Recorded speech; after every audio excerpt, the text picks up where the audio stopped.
Olá pessoal, estou aqui para mais uma aula de Biologia e hoje nós vamos conversar sobre as bactérias e os vírus.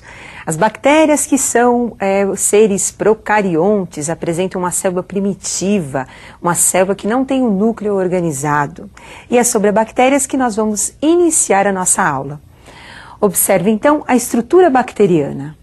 Então nós temos aí, na estrutura bacteriana, a presença da membrana esquelética da bactéria.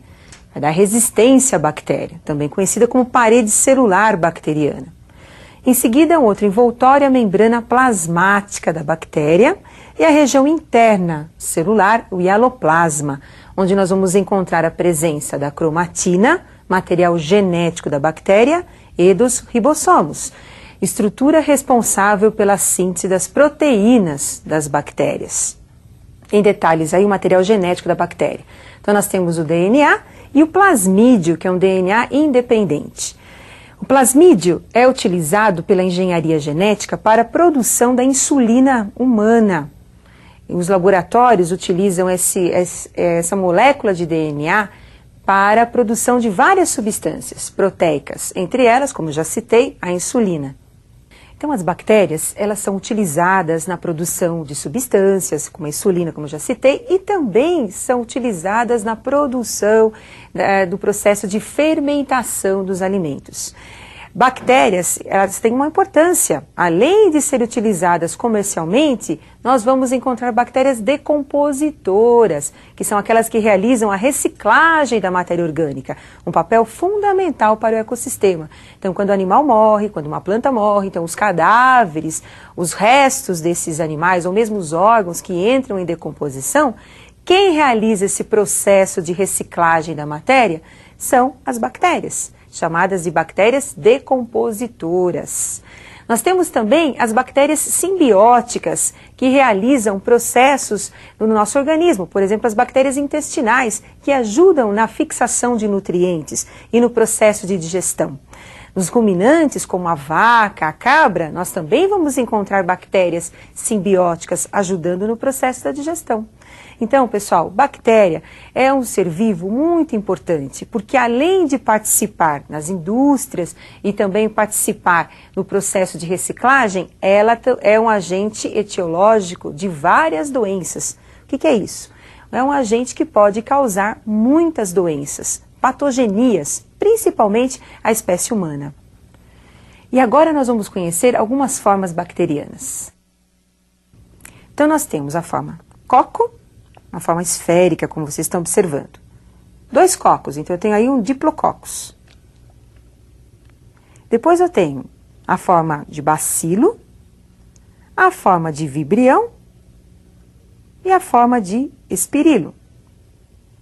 Observem também os estafilococcus e os streptococcus.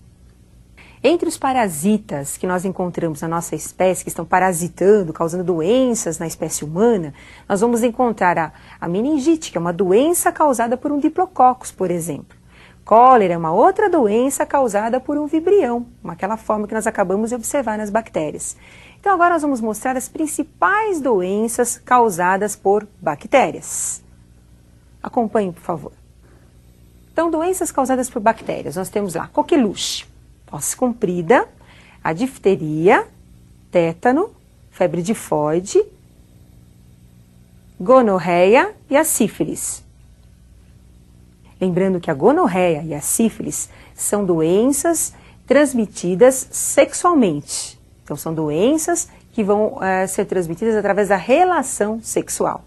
Agora, vamos continuar com as próximas doenças. Hanseníase, meningite meningocócica, cólera, leptospirose, botulismo e tuberculose. Algumas dessas doenças você tem que estar revendo a forma de transmissão, como é que ocorre também a profilaxia dessas doenças.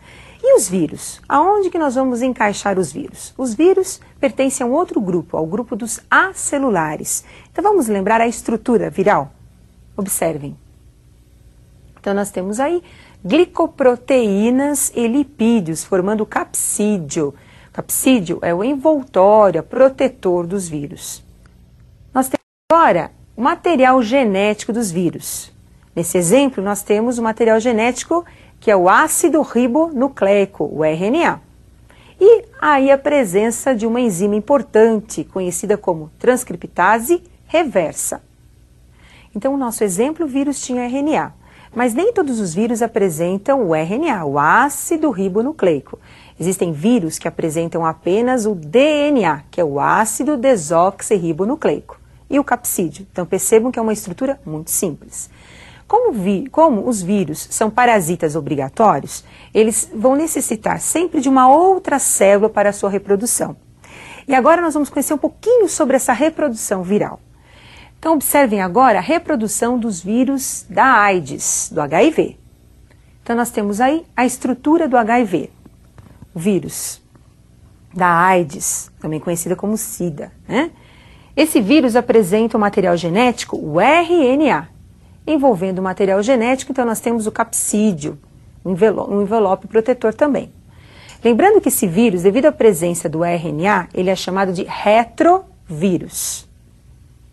Esses vírus adoram se reproduzir numa célula que nós temos no nosso organismo, conhecida como linfócito CD4.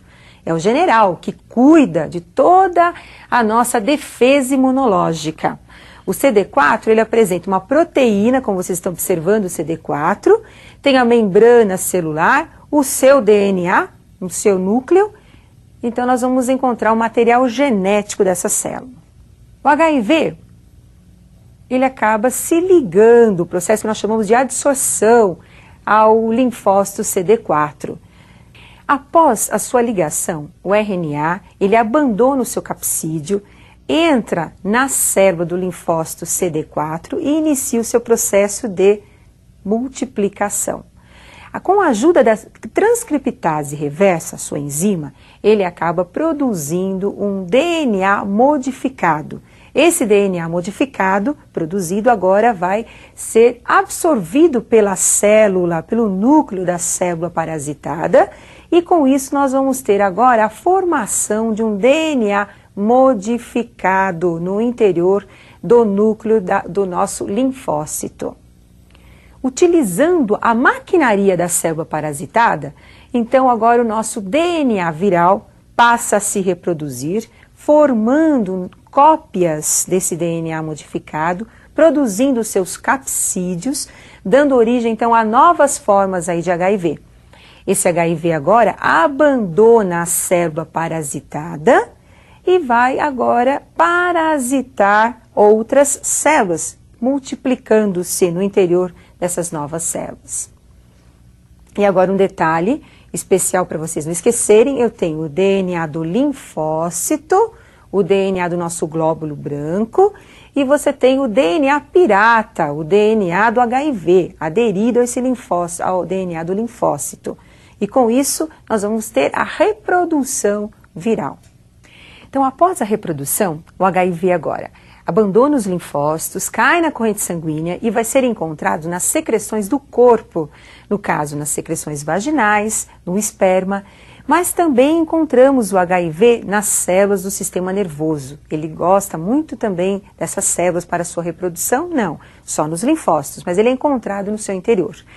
Bom, com a instalação do HIV nesses tecidos, nós vamos ter as manifestações das doenças. Lembrando que a AIDS, a SIDA, é uma doença da imunodeficiência adquirida. Na verdade, essa doença, ela vai diminuir a resistência dos pacientes e, com isso, possibilitar a manifestação de outras doenças, como nós vamos conhecer algumas dessas manifestações. Então, observem agora alguns sintomas e doenças dos aidéticos. Então, nós temos aí na pele. O que nós vamos encontrar na pele? Então, na pele nós vamos ter, primeiro, as dermatites que são encontradas e uma ulceração, na verdade, pode ser chamada até de um câncer de pele, que é o sarcoma de Kaposi, que nós vamos encontrar formando uma espécie de feridas na pele dos aidéticos. Em seguida, nós temos também manifestação de fungos, manifestações também de outros vírus provocando